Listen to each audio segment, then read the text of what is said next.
Marie Antoinette was an Austrian princess. For decades, France and Austria had been enemies. But at the age of 14, Marie Antoinette had been married to the French crown prince to forge a political alliance. But her foreignness would always make her unpopular in France, as would her lavish lifestyle. It is a terrible thing to be bold. I fear it more than anything in the world. Presents!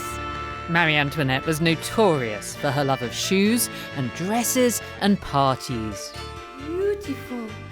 A dress with a bow.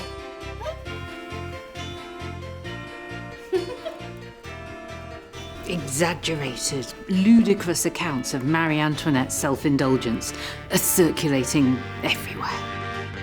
She's become a sort of poster girl for everything that's wrong with a discontented and starving France. In fact, the US ambassador, who's Thomas Jefferson, will come to say this about her.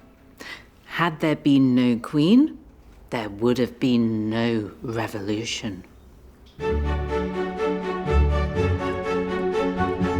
Marie Antoinette is supposed to have come up with one of the most famous phrases in history. She addressed her hungry subjects and proclaimed, "Let them eat cake."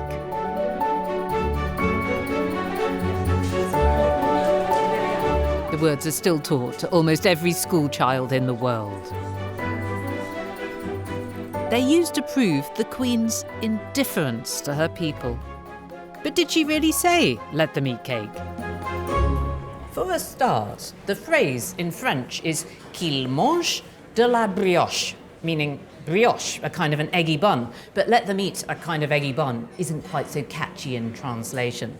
But there's a more fundamental cake fib than that. There's absolutely no evidence that Marie Antoinette ever said those words. No documents, no eyewitness reports, no nothing. The phrase had been reported as coming out of the mouth of a different French queen, the wife of Louis XIV a century earlier. It wasn't until 50 years after Marie Antoinette's death that the phrase was first written down and ascribed to her. And even then they said it was a rumour that wasn't true. But politicians and historians around the world were still trying to explain the cause of the revolution. Their narratives needed a royal scapegoat. And by the 20th century, the myth had become a fixture.